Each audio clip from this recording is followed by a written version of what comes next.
Yang keempat sambutan, yang kelima acara inti, dan yang keenam penutup.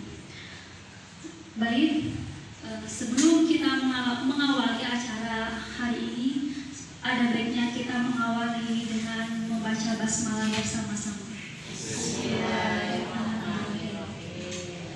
Aku cinta Indonesia Raya, merdeka, merdeka, hiduplah Indonesia Raya.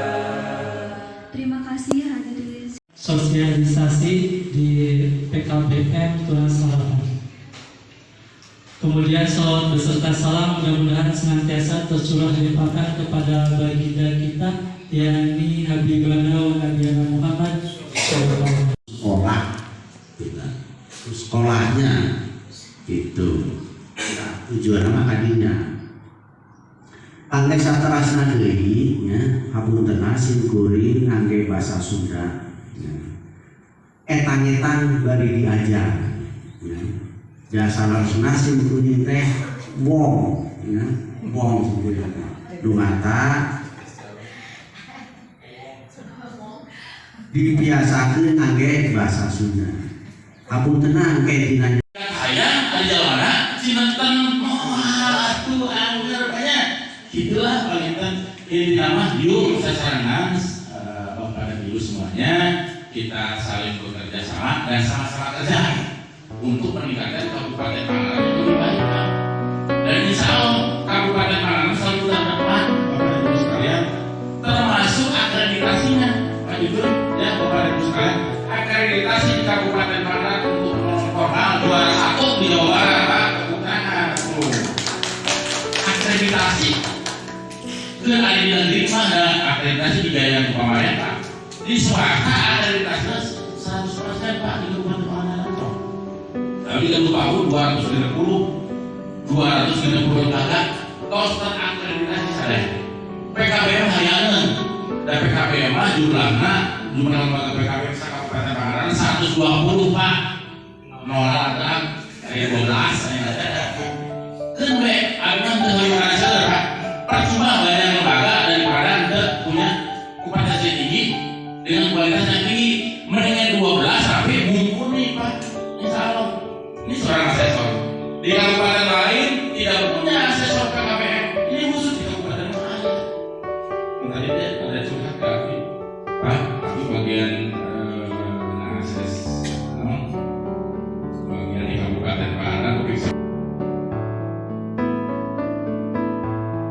sudah menyebutkan bahwa di PKBM itu bukan hanya pembelajaran mata pelajaran saja seperti halnya di sekolah formal, tetapi ada juga pembelajaran sifatnya vokasi, pembekalan untuk peserta didik bagaimana menghadapi kita kehidupan ke depan. Gitu. Misalkan karena dengan situasi sekarang ini serba digital sehingga di PKBM Tunas Harapan menyediakan kegiatan pembelajaran komputer itu diantara. Oke, kemudian pelaksanaan. Nah, ini adalah di bidang pendidikan, memotivasi warga belajar. Bapak, Ibu, atau meureun lamun boga murang kalih teh, kalau murang kalih teh, urang lulusan SMA atau minimal murang kalih teh lulusanna sarjana, ulah minimal SD kadenya. Namun orang tuana lulusanna SMP, berarti minimal udah mah sarjana. Ini minimal ulah yang di bawahnya banyak luhur. Jadi kalau lebih luhur maksimal. Oke. Kemudian setelah ibu memotivasi peserta didik atau ke orang yang memang dituju dalam proses nanti pendataan, kemudian mengadakan atau mengembangkan bahan ajar pokok bagi warga belajar dan bahan pengajaran pokok bagi tutor dan narasumber yang ada di PKB. Kemudian melaksanakan proses pembelajaran mengajar. Nah, tadi di organisasi, ketika pelaksanaan itu kan sudah diolah. Ini masuknya pakai A, ini pakai T, kemudian ini pakai C. Kemudian untuk pelaksanaan itu dalam proses pembelajarannya. Lanjut Pak.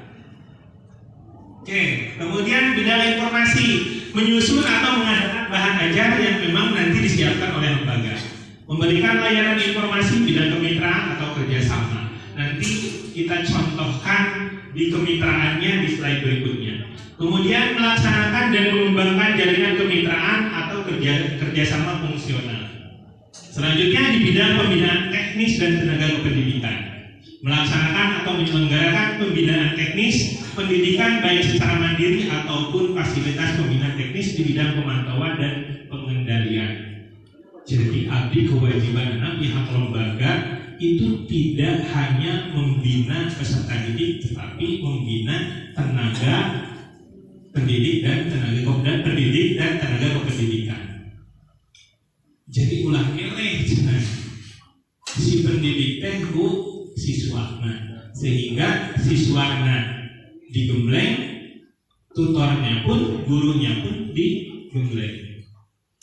Selanjutnya, bidang litbang, melaksanakan penelitian dan pengembangan program kegiatan. Kemudian next slide. Nah, dievaluasi ini merupakan kegiatan yang mengukur tingkat kecapaian tujuan penyusunan. Dari tadi identifikasi, perencanaan, pelaksanaan itu ada evaluasi. Langkah apa ke depan yang kita harus lakukan? Itu adalah dievaluasi. Next Pak. Nah, kemudian setelah dievaluasi, apa yang harus diperbaiki? Apa inovasi ke depan yang harus kita jalankan? Itu di rencana kerja tindak lanjut. Lanjut Pak. Oke. Kemudian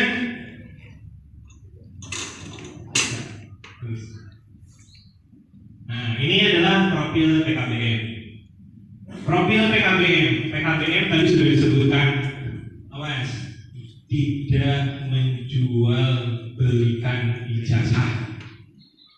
Lamun bahasa baru lama masih kena ayah Pak, pantaunya. Tapi lah tahu jadi, seminggu jadi tulisan. Karena punya belangko kosong. Sekarang tidak.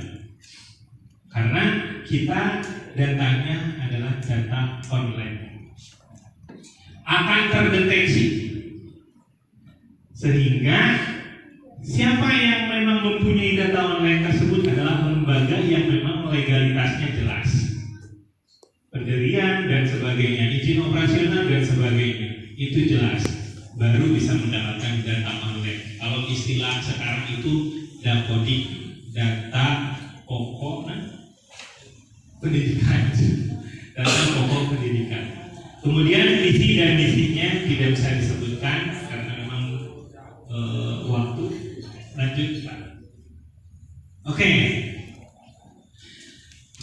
Bisa menyelenggarakan pendidikan kesetaraan atau PKBM dengan syarat ujian pun bisa dilaksanakan dengan syarat kita sudah terakreditasi.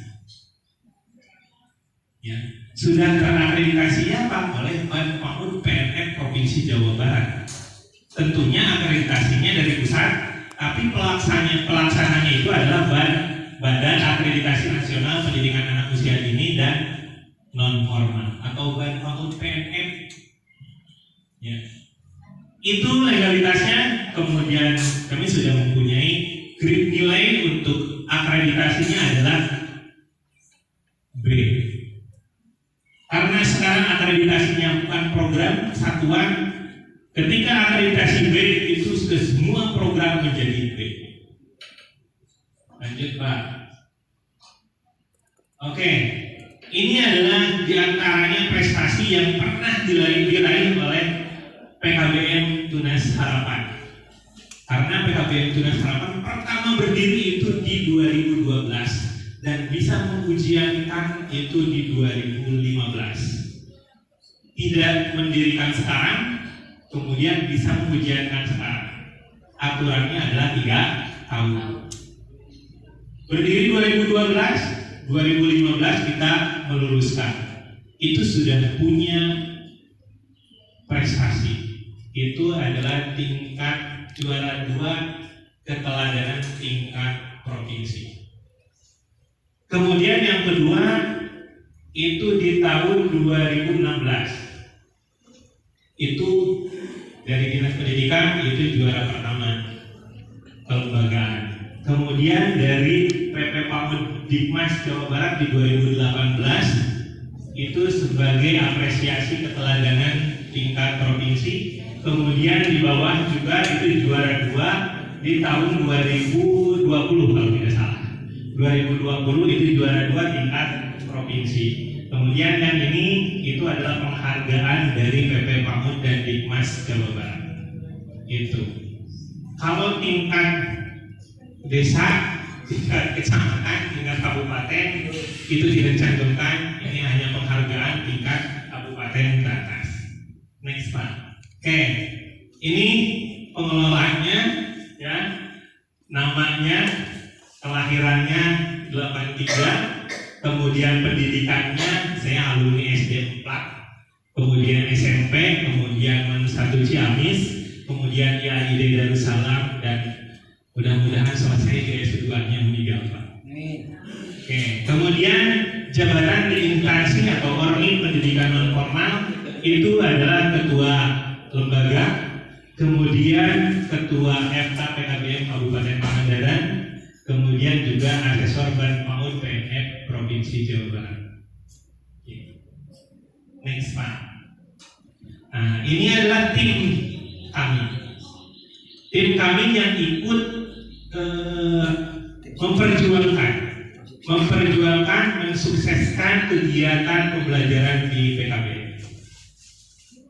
Hampir semua sarjana, yang lainnya yang belum ada gelar sedang proses. Sedang proses.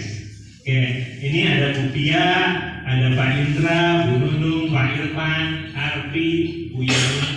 Ini semuanya tutor yang aktif mengajar di PKBM Putra Selatan. Kemudian lanjut Pak. Oke. Tadi ada kemitraan. Karena tidak berjalan PKBM tanpa ada kemitraan. Kita sudah menjalin kemitraan. Yang pertama itu dengan CSR PLN Peduli. Ya, pernah dengan CSR PLN Peduli itu di Asia Afrika, cuma turun langsung ke sini. Kemudian dari provider juga Smartframe, karena kita masa pandemi kemarin 2019 sampai 2021, sekarang sudah tidak ada ya Pak. 2021 kita memerlukan kuota data sehingga ada bantuan juga dari Smartframe. Lanjut Pak. Kemudian juga kemitraannya itu dengan Samsat. Ya. Samsat Pangandaran. Kemudian Pak lanjut. Nah ini dengan batik kerja. Anu di anggo ku si ibu, eta si bapak. Ya. Karena memang kita sangat mengenal, selalu menjalin komunikasi, kemitraan dengan batik kerja, sehingga kami sampai sempat menerbitkan buku tentang batik khas Pangandaran. Kemudian ke pelaksanaan, sehingga nanti sampai ke pelaksanaannya itu si anak tersebut menjadi terdaftar sebagai